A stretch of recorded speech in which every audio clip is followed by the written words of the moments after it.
Speaking of winners, we're going to introduce our top 10 power forwards of all time. All time. Justin, I feel like you're going to have some hot takes in here. Do you want to start off?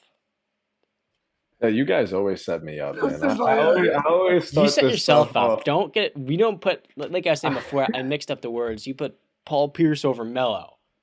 I have to react to that. I mean, I would No, never do did that in a I? million years. Or Paul No. Pierce I over put Melo Kawhi. over Kawhi. Paul Pierce. I keep calling Kawhi Melo.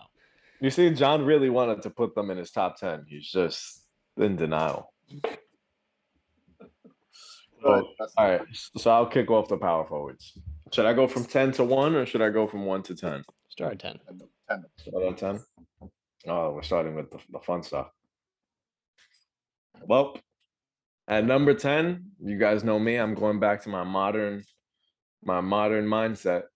I'm gonna go with Draymond Green as the top 10. I feel like his numbers won't wow you. You're not gonna look at his stats and see him in top five anything or top 10 anything. But really what makes him one of the top 10 power forwards of all time is really his mentality, his defense, his ability to distribute the basketball, 3 NBA titles. I mean, the accolades are there. I'll list them off to you: 3 NBA titles, 2 All NBA team selections, 3 All-Star appearances, a Defensive Player of the Year, 4 All-Defensive First Team selections, and his story is still being written. So, while I have him at 10 today, in 5 years that can be different, and he might be a lot higher on this list. I feel like he's one of the more ultimate champions that we'll see in our lifetimes. At number 9, I got Dennis Rodman, one of the greatest rebounders of all time. He has some funny stories and all, but he may not be the most mentally sound person on and off the court sometimes. He might drive you wild if you're a head coach or an owner. But 5 NBA titles, 2 All-NBA third team selections, 2-time Defensive Player of the Year award. The guy was one of the more reliable and the anchor on those Bulls teams. So I got to give him his respect and throw him at 9. I know some people have him off their top 10 list, which I kind of think is an insult because of what he meant to those dynasty Bulls. At number 8, one of the more underrated players I feel doesn't get enough respect is Pau Gasol. I feel like when you look at those Laker teams, Kobe has how many titles? 5? Without Pau, we're talking -2. Pau Gasol is one of the greatest players that we've ever seen.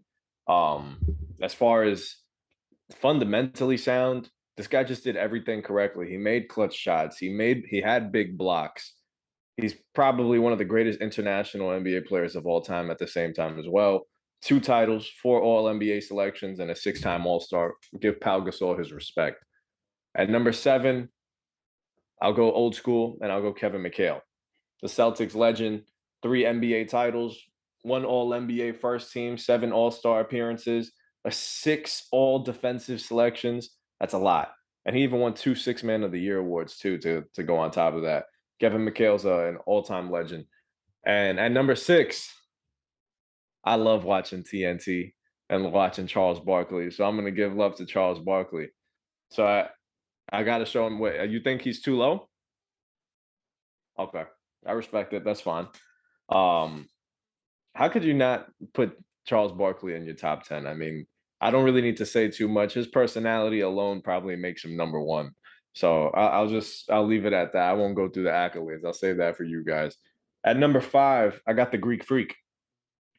It's like I remember when he came into the league, there wasn't too much praise on the guy. The guy didn't do too much when he entered the league, but man, like a rags to riches story. This guy is probably a top 3 player in the NBA today, a Finals MVP, a champion, a 2-time MVP. What more is there to say? Defensive Player of the Year.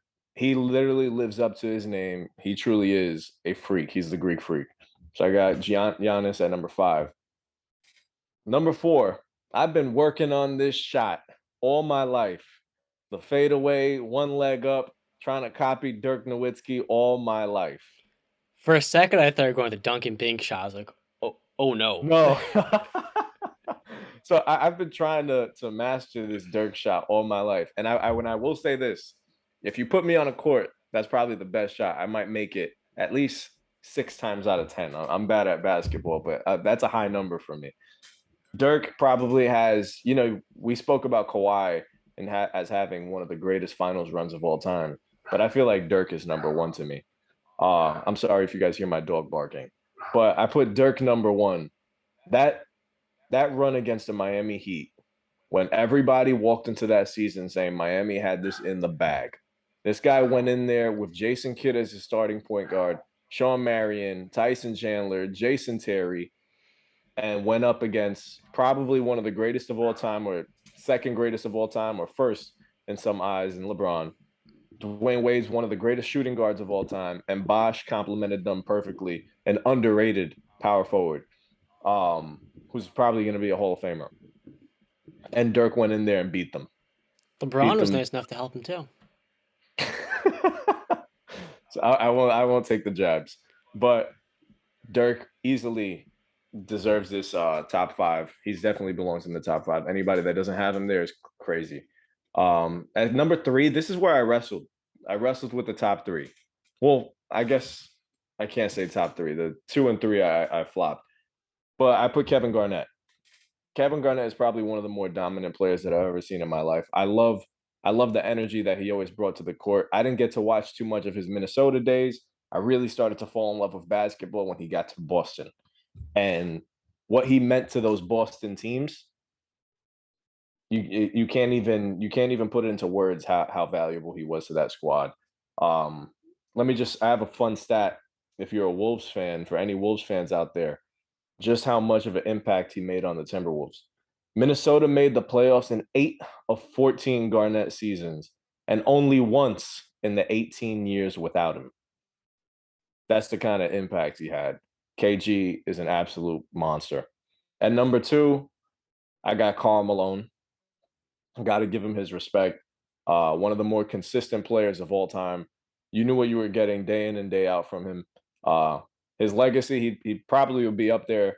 He could fight for number 1 if he had a ring or two, but like a lot of people, MJ was standing in his way. So Karl Malone's number 2, and I got to give my respect to number 1. I told you guys before, I have a couple of jerseys in my closet, and Tim Duncan is one of them. Number 1 is Tim Duncan. One of the more, you know what? What I love about him is he was boring. Tim Duncan was boring. He was flashy. He wasn't flashy at all, but he just did everything correctly. Next thing you know, you'll be looking at the stat sheet, and this guy has like 28, 12, and he's just killing you, absolutely killing you. The 5-time champion, 3 finals MVPs, 2 MVPs, 10 all NBA first team selections, 8 all defensive first team selections. What more can you say about Tim Duncan? Tim Duncan is the true epitome of what you'd want your child or any child going into the league to, to embody, to look up to. So Tim Duncan's my number 1. I don't think this list was crazy. It was good. I mean, once I heard Charles Barkley at number 6, I was like, okay, yeah, he's probably got Giannis in his top 5. There was one guy left off that I put on that might get some heat for, but